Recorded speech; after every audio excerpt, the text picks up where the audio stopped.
बन सकेगा और हम लोग फिक्रमंद रहते हैं। मंदिर बाबू है दोनों हमारे भांजा मामू क्या होगा, कुछ हम लोग जीत पाएंगे, लोग ऐसे कहते हैं वैसे कहते हैं। मैंने कहा मुझे कोचा धामन की मिट्टी पर यकीन है कि कोचा धामन के लोगों ने हमेशा बेहतरीन फैसला किया है, आपने बेहतरीन फैसला किया है।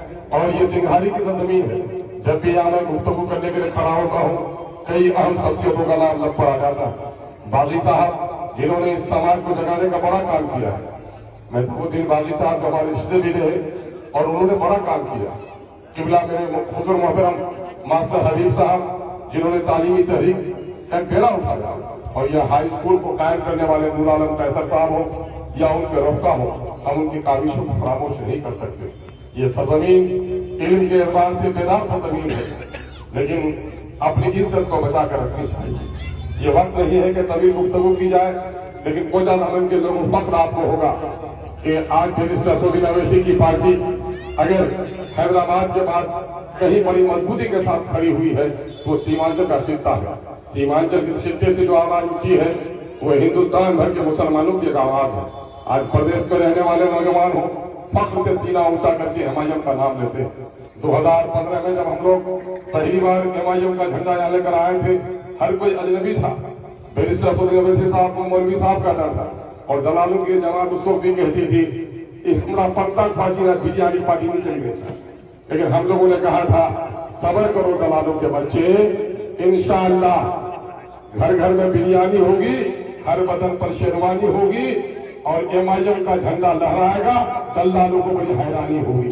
और आज बच्चे बच्चे नारा लगा रहे हैं, एमआईएम जिंदाबाद के नारे लगा रहे हैं।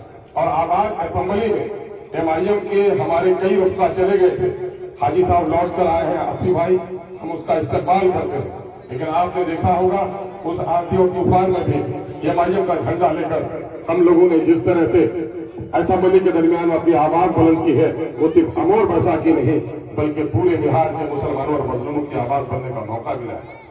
आपको मालूम होना चाहिए कि गरीबों की लाश को 1 लाख चंदा करके कहीं से मंगवा लेता है, फोटो छपवाता है और लाश में मुस्कुरा कर फोटो लेता है। लगता है वो शहर में कुछ लोग कब्र खोदने वाले होते हैं, तो जब पत्ती में मैयत होती तो आंसू बहाता है और कब्र खोदने वाला मुस्कुराता है कि आज हमारा ठिका, आज हमारा हलवा रोटी चलेगा। कुछ ऐसे ही लोग यहाँ पर 1 लाख मंगा के मुस्कुरा के फोटो ले रहे थे।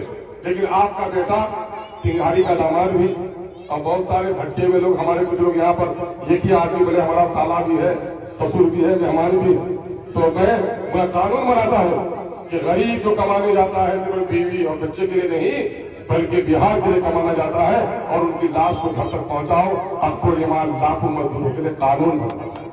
अख्तर ईमान जब खड़ा होता है तो महानंदा जैसी में नदी बनती है। अख्तर ईमान जब खड़ा होता है एक साथ 30 हाई स्कूल को मंजूरी मिलती है। अख्तर ईमान जब खड़ा होता है तो मुश्रिकाना जो इबादत बच्चों पर थोपी जा रही थी, सूरज नमस्कार, उस पर रोक लगाई जाती है। अख्तर ईमान किसी ढोंगे की औलाद नहीं है। अख्तर ईमान को अल्लाह ने जज्बा दिया है और जज्बे ईमानी अल्लाह से दुआ करता हूँ, अल्लाह मालो दौलत तो नहीं लेकिन अल्लाह तुम्हें जो इज्जत हमें बख्शी है, यकीनन है कि मैं तेरा जितना भी शुक्रगुजार हूँ कम है। और यकीनन है कि कोचा धामन के लोगों आपने जो हमें इज्जत बख्शी है, मेरे पास अल्फाज नहीं है कि हम उसका शुक्रिया अदा करें। हम लोग क्या समझ रहे हैं, कुएं का बेल है, एक उसकी इज्जत उठाते हैं उसकी इज्जत उठाते हैं। मुसलमानों दलितों कान खोल कर देखो, हिंदुस्तान में तूफान आ रहा है। तुम एक उम्मत हो, कलमे की बुनियाद पर आज दुश्मन ताकत है।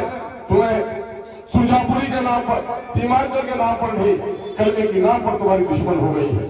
आज अपने सफों की दरार को खत्म करो, आज अपने कल्ब को वसी करो। आज मुल्क भर में जो हालात हो रहे हैं, हमारे बच्चों को अच्छी तालीम कैसे मिलेगी, इस मुल्क में हम अपने ईमान के साथ अपनी पहचान के साथ कैसे जिंदा रहेंगे, हमारे उलमा की मुबारक चेहरे पे दाढ़ी, उनके सर पर टोपी बाकी रहेगी या नहीं, बेटियों के सर पे चेहरे पे बुर्का बाकी रहेगा कि नहीं, इसके लिए लड़ाई लड़ी जा रही है।